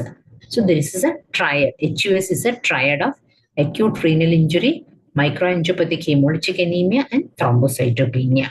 You get fragmented cells and thrombocytopenia. Supportive management is the one that is required. In severe cases, you can go for plasma exchange. Okay. Whereas TTP is thrombotic thrombocytopenic purpura, which is because of ADAMTS13 deficiency. Can anyone tell me the full form of ADAMTS? ADAMTS. You can just look up what is the full form of ADAMTS. Okay. So this usually presents in an adult patient, usually triggered by infections, drugs, or pregnancy. Okay. So here we have a pentad. Okay. So in addition to the rat, we have fever and neurological symptoms, that is the convulsions or other neurological features. Okay. So here the mainstay of treatment is plasma exchange, followed by the steroids, high dose glucocorticoids, and rituximab in severe cases. Okay. So that is the primary modality of treatment. Okay. Now, so we differentiate between TTP and HUS based upon this ADAMTS levels. So ADAMTS levels, when it is less than 5% or 5 to 10%, is likely to be TTP. And if it is more, then it is a normal condition. It is the HUS. Okay. Yes.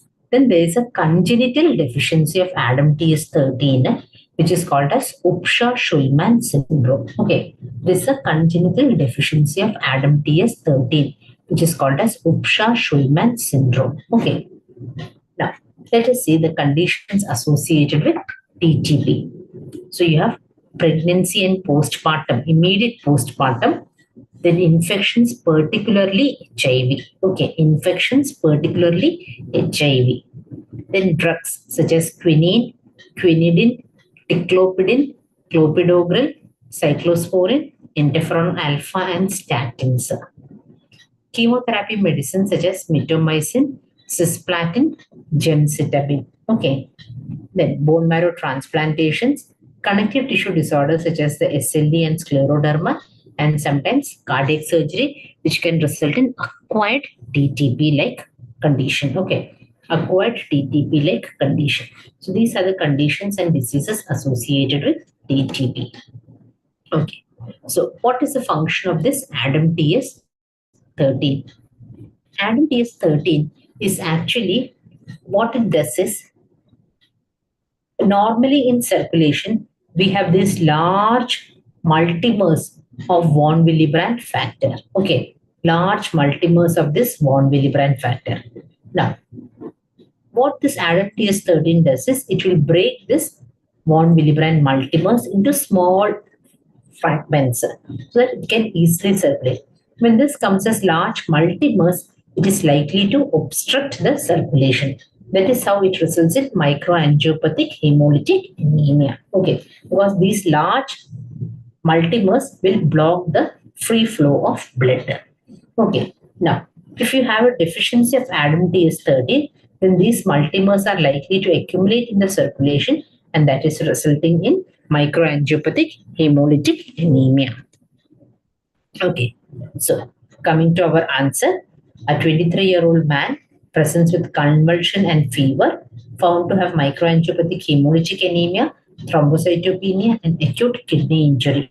So the microorganism you test for is HIV, and you test for is HIV. So this is also very important to learn. So apart from the causes of microangiopathic hemolytic anemia, you have certain specific causes for TTP. Okay, some drugs, some what you call infections. So, and some surgeries, especially cardiac surgery, which can result in TTP. Okay, which can result in TTP. Yes. Next, we have a medical student gets a needle prick injury. is anxious that he may get infection. Assuming that the patient is infected, transmission is most likely for. This is something that is of practical use for us. Okay, we may all encounter needle prick injuries. Sometimes the what you call source is known, sometimes the source is unknown. Okay, so but we have to take that all the sources infected and always follow the universal precautions. So assuming that the patient is infected, transmission is most likely for COVID-19, hepatitis B, hepatitis C, HIV, leishmaniasis. Answer is okay. We will see. Yeah. So the infection most readily transmitted by needle prick injury is hepatitis B. Okay. So if you get a needle prick injury, hepatitis B chances are 7 to 30% of being transmitted. Hepatitis C is 0 to 7%, and HIV is very less, 0.5%. But we all fear HIV because of the stigma attached to HIV. Okay, so most likely to be transmitted is hepatitis B. I hope you have all taken vaccination against hepatitis B and you have checked your antibody titers to see that you are protected. What is the antibody titer required for your protection? How much is the protective antibody titer? It should be more than 10 international units. Okay. If you have not checked, it may be a good practice to get your antibody titers checked because some of you may be non-responders. If you are non-responder, then you may have to take an additional dose of vaccine because we are all dealing with patients on a day-to-day basis. We are all getting exposed to blood and other secretions, which can sometimes transmit infections. So it is always good to take protection. You all must be vaccinated, but just get your titers also checked so that you have a protective dose of the antibodies. Okay. Yeah. So the most likely to be transmitted is hepatitis B, that is 7 to 30%, hepatitis C, 7%, and HIV is the least, 0.5%. Okay. Yes. So this is another easier to remember. HBV, it is 33% risk. HCV, it is 3.3% risk. And HIV, it is 0.33% risk. Okay. So HBV, if you have a needle prick injury, 1 in 3% is likely to get infected with HBV. 1 in 30 is HCV and 1 in 300 is at risk of acquiring HIV following a needle stick injury. Okay. Then coming to the concentration of hepatitis B virus, it is highest in the blood, serum, and in the wound exudates. Moderate in the semen, vaginal fluids, and saliva, and low or not detectable in the urine, feces, sweat, tear, and breast milk. So this also you should know. Okay, in the decreasing order. Then similarly, when you look at the HIV also, highest concentration is blood, followed by semen, vaginal fluid, breast milk, amniotic fluid, and less in saliva. Okay. So if you come in contact with sweat, tears, and urine, unlikely to spread the infection. Okay. Yeah. So the answer is hepatitis B. Okay. A medical student gets a needle prick injury. He's anxious that he may get infected. Assuming that the patient is infected, transmission is most likely for hepatitis B. COVID-19 is just a diversion. Leishmaniasis is a bone marrow. Then hepatitis C and HIV, you know. Okay. Yeah. So next question. A 55-year-old man is reviewed in the pre-admission clinic prior to a hernia repair. He reports that he had bled badly after tonsillectomy as a child and even required blood transfusion. A coagulation screen shows PT 10.7 seconds, normal is 9.6 to 11.6, and APTT 63 seconds. Normal is 26 to 32. Thrombin time is normal. The most likely explanation is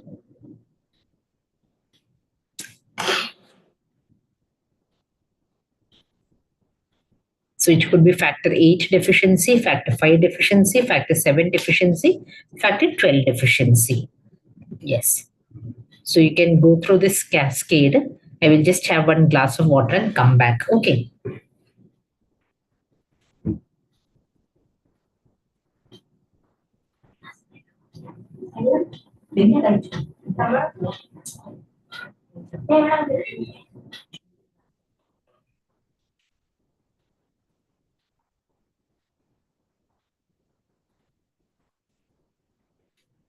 Okay.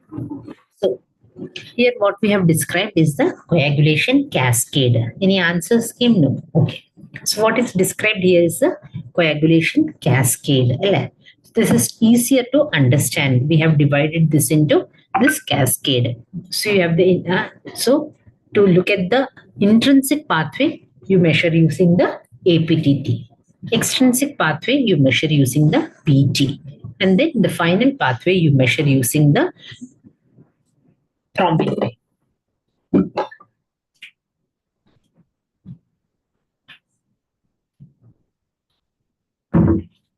Okay, so what was stated here is that APTT is prolonged, PT is normal.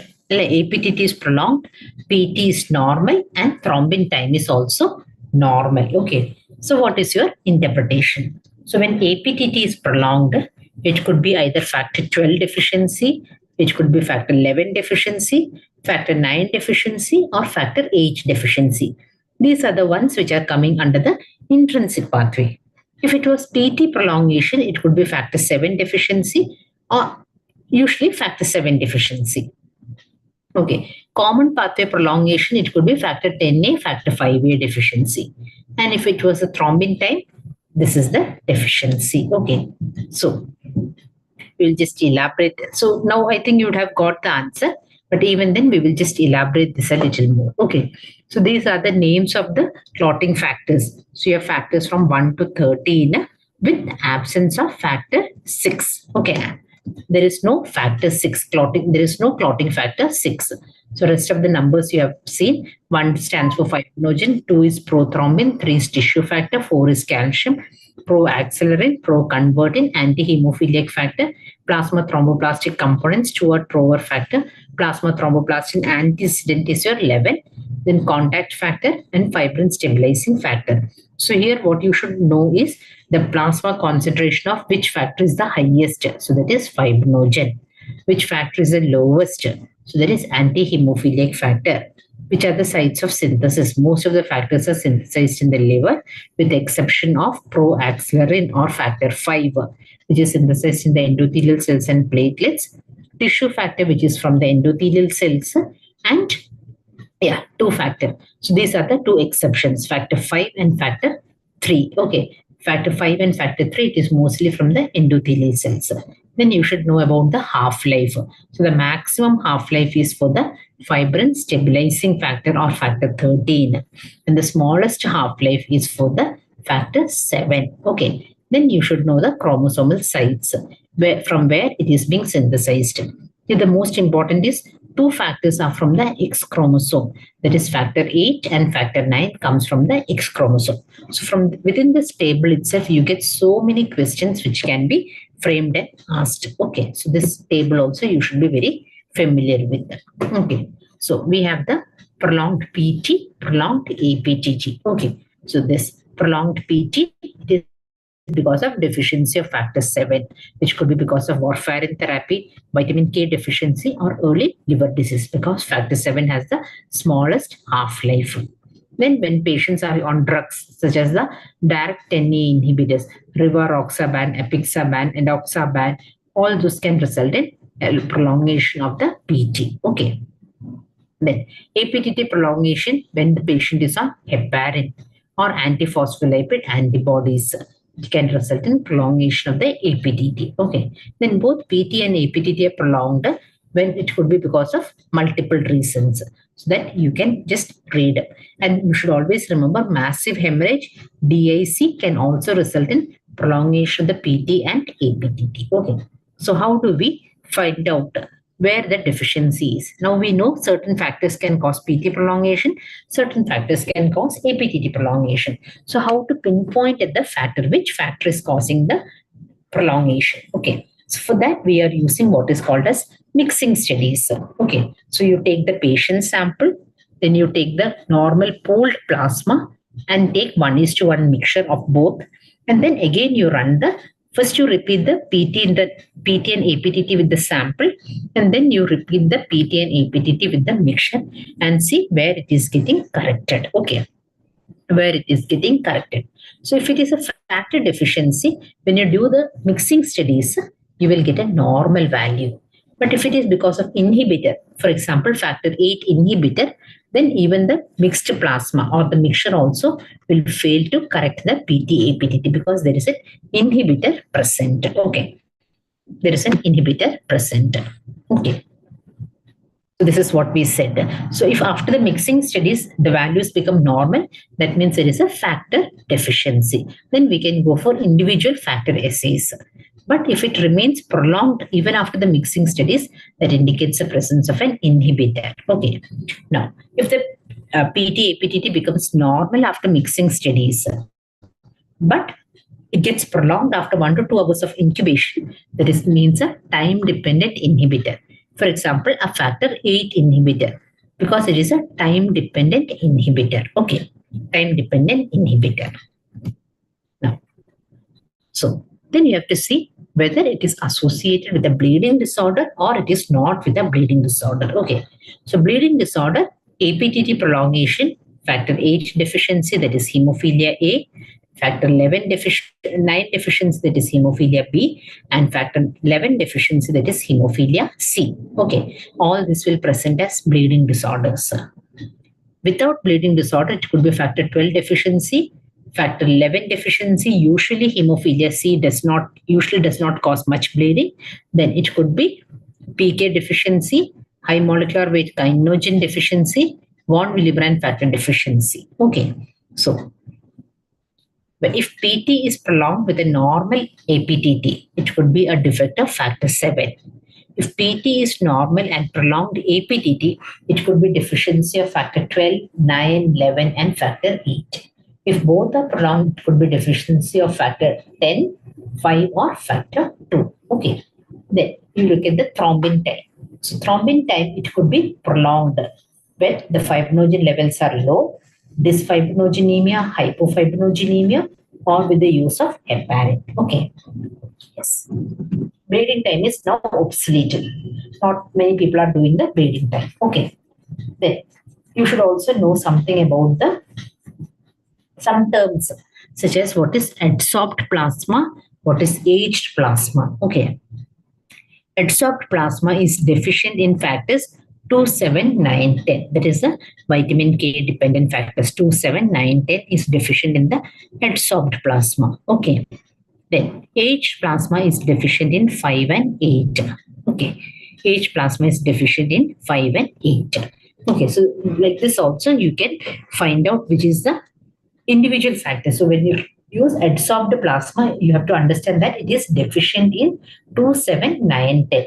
Adsorption you do with barium sulfate. Okay, adsorption you do with barium sulfate. Now, how do you prepare the normal pooled plasma? Normal pooled plasma is prepared from a minimum of 20 normal individuals so that you get normal clotting factors. Okay, normal clotting factors. So it should be equal ratio of male to female, and you have a normal pooled plasma will be platelet poor. Okay, platelet poor.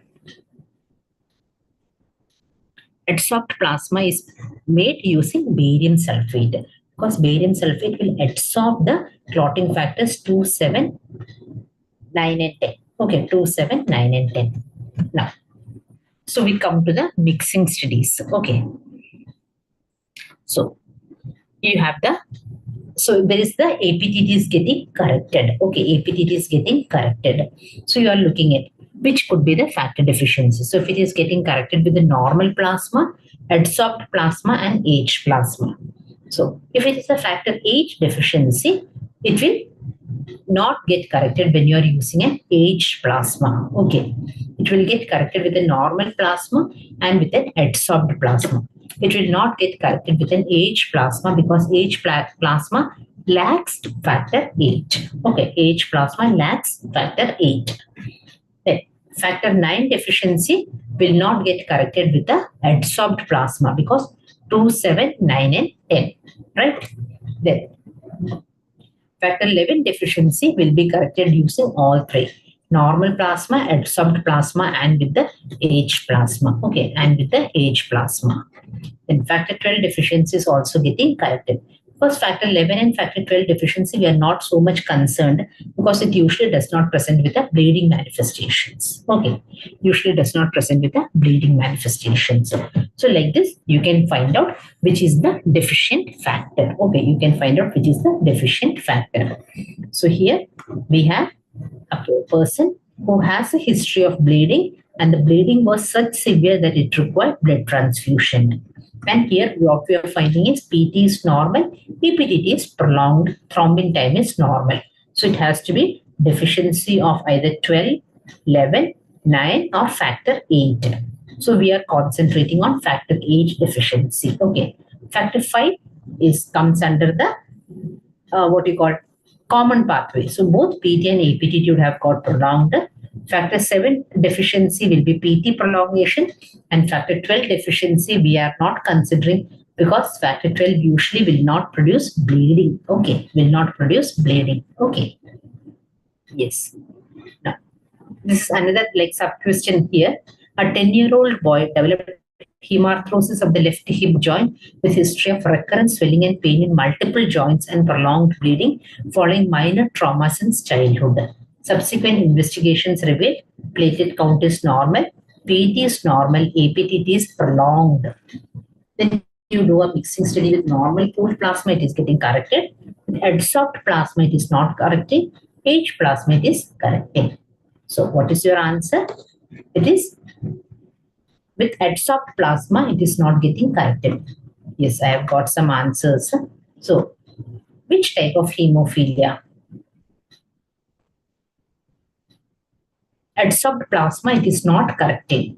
So it is the factor 9 deficiency or the hemophilia B. Okay, hemophilia B. We said hemophilia A is factor 8 deficiency. Hemophilia B is factor 9 deficiency. Okay.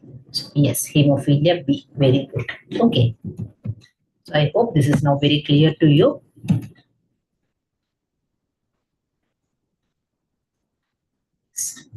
Okay, so it is a factor 9 deficiency or the hemophilia B. Okay.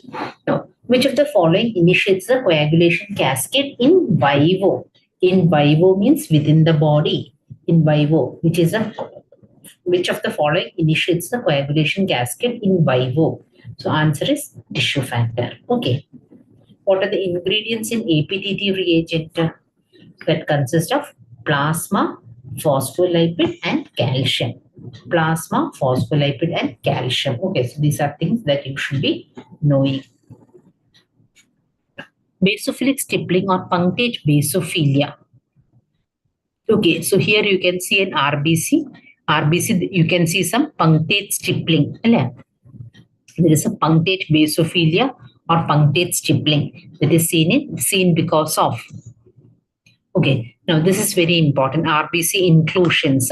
You should know what is Howell-Jolly bodies, Heinz bodies, Pappenheimer bodies, hemoglobin H inclusion, and basophilic stippling. Okay, so basophilic stippling is nothing but ribosomes or RNA which has precipitated in the RBC. Okay, so it is seen in conditions like thalassemia, iron deficiency, then lead poisoning, hemoglobin C disease, hemoglobin E, hemoglobin S disease.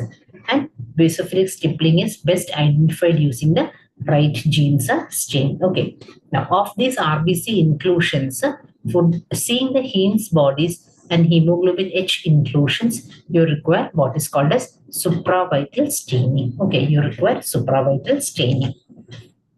Okay, so this is the different inclusions that have been shown with the normal RBC, reticulocytes, basophilic stippling, Howell-Jolly bodies, Heinz bodies, Pappenheimer bodies, hemoglobin H disease, and hemoglobin C crystal. Okay, so here I have given the different conditions in which these are seen, that you can go through, and this also you can learn because this is very high yielding. Okay. Yes. Now this is like RBC morphologies in different conditions. Okay, so you have the acanthocytes. If you see the acanthocytes, you have these pointed spiny projections, pointed long spiny projections. That is a acanthocytes. Okay, acanthocytes. This was the one that we were talking about, a crenate RBC or an echinocyte, in which there are small projections, as we saw in the smear. Okay, so this is a microcytic RBC. This is a macrocytic RBC. This is an acanthocyte. This is an echinocyte. This is a broken RBC or a cystocyte. Then you have the bite cells, elliptocyte, spherocyte with no central pallor, stomatocyte with a mouth or opening stoma, target RBC, sickle cell, teardrop, hemoglobin C crystal, RBC agglutinate, and this is the coin of stack appearance or a rouleau formation. Coin of stack appearance or a rouleau formation. Okay. So those morphologies and the different disease conditions in which these are seen, you can learn. Okay. Similarly, the malarial parasites also, the different stages of the malarial parasites, the different pigments, the different morphologies, all this is very important to learn. So which are the five species? Earlier we used to have 4 species. Now we have 5 species of Plasmodium. So which are the ones? Plasmodium falciparum, malariae, vivax, ovate, and novelici. Okay, and Plasmodium novelici.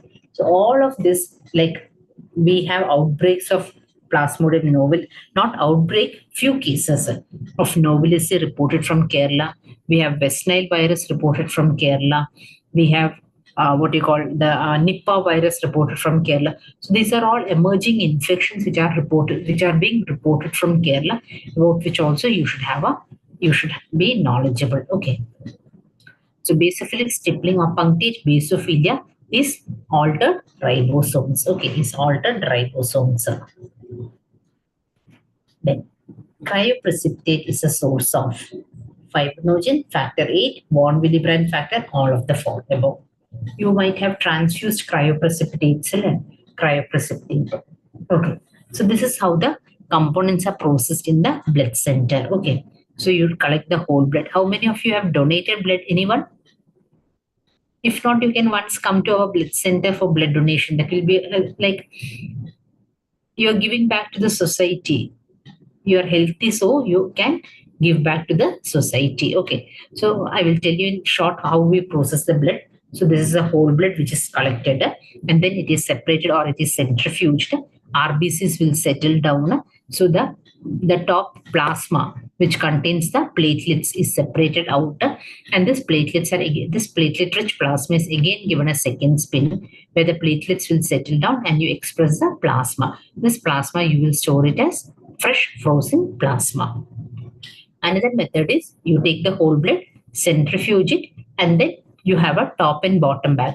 Top bag you separate out the plasma, bottom bag you separate out the RBCs, and in this bag remains the buffy coat.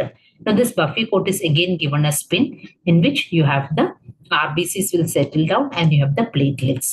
So the platelets will be collected. Okay. So this is the buffy coat method of preparing the platelets. So these are the 2 methods. Now you should know about the temperatures also. The whole blood, it is stored at 2 to 6 degrees Celsius and it can be stored for 35 days. RBCs are stored for 2 to 6 degrees Celsius, 35 days, or if you are adding an additive solution, you can store it up to 42 days. Okay, you can store it up to 42 days. Fresh frozen plasma, we store at minus 30 degrees Celsius for 1 year. Platelet concentrate, we store at room temperature, 20 to 24 degrees Celsius for 5 days.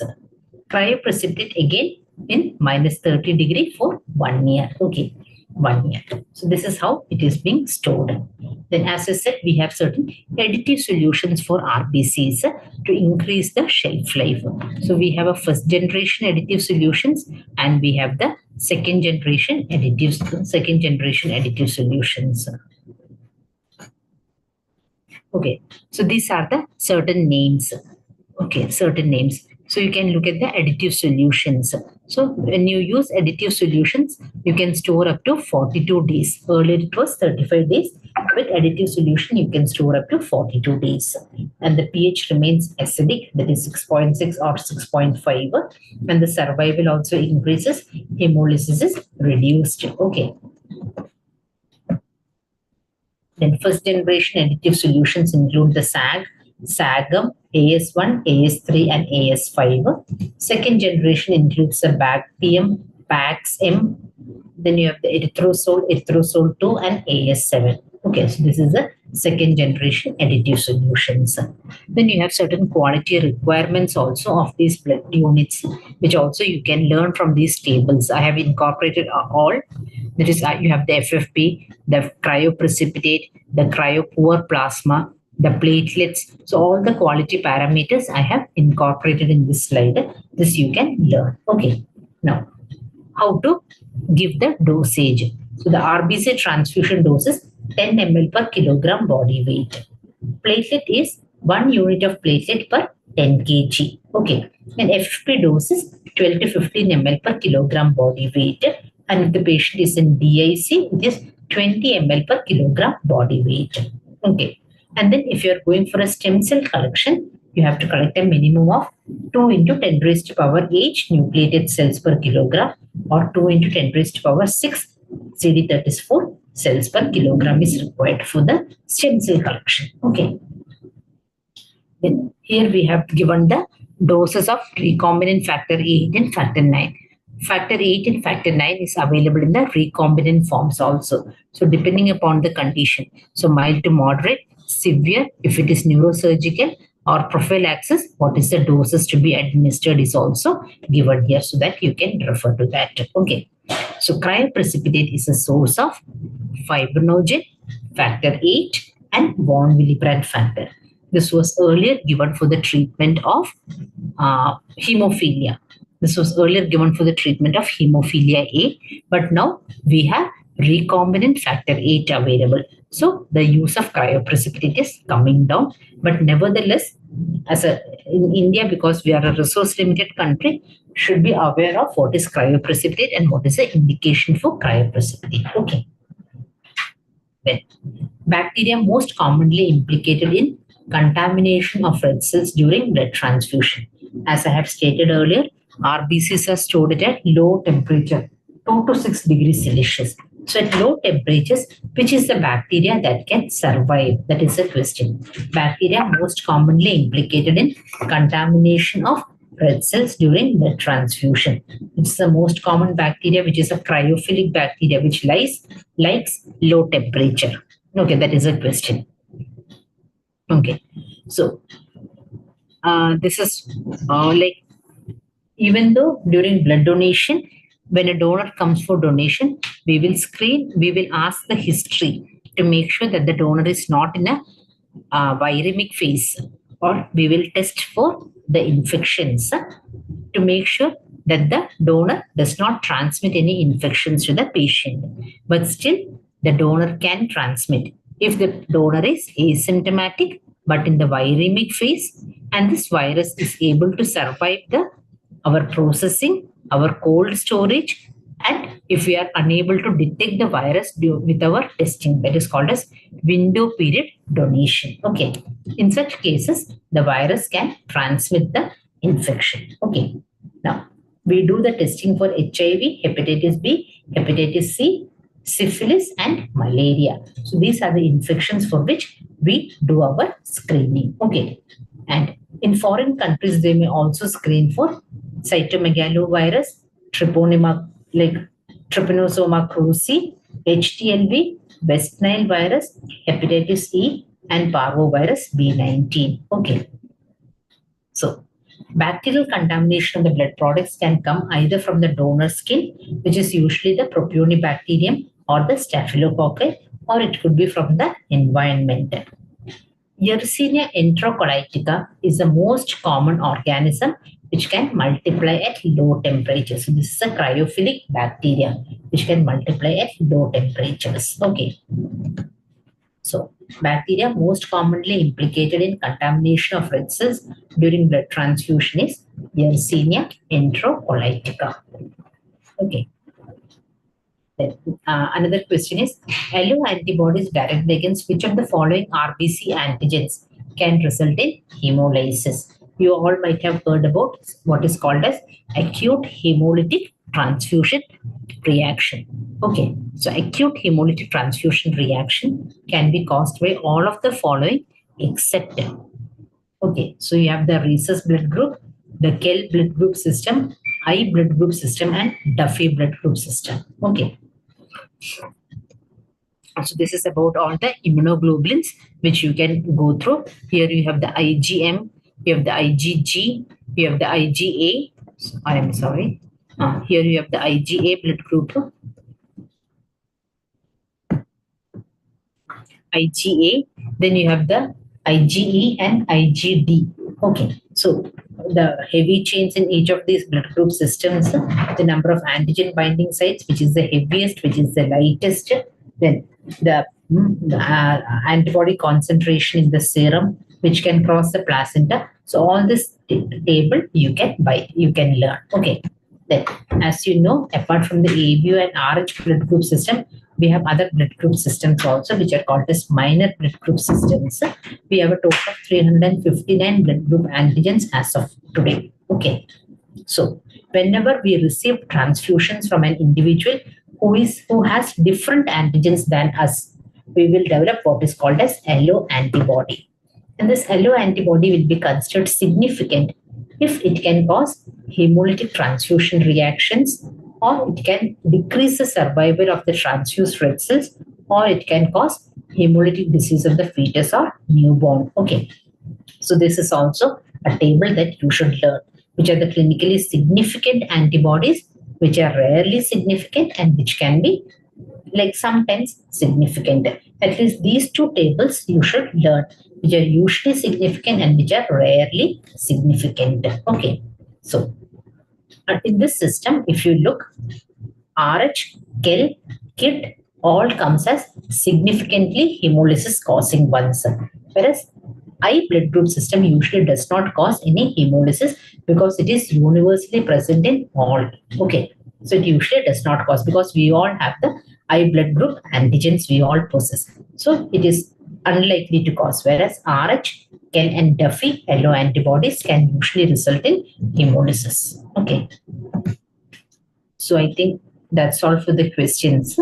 But even though we have discussed only 11 questions, within those 11 questions, I think we have discussed quite a lot of things, which I think you can go back and once again you can all read. I think this PowerPoint, because this is already recorded, like you may be able to access this once again, you may be able to access this. So that may not be an issue. Okay. So if you have any doubts also, even after the class, you can approach. That is not an issue. If you find new questions on these topics also, you can feel free to contact me. We will discuss those questions. Okay. Anything further? I think we will call it a day now. You all may be feeling hungry also, so we'll stop the class here.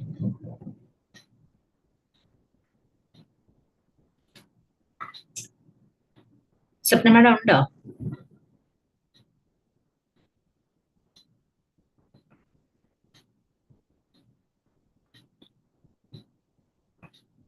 ഇല്ല madam, സ്വപ്ന madam ഇല്ല.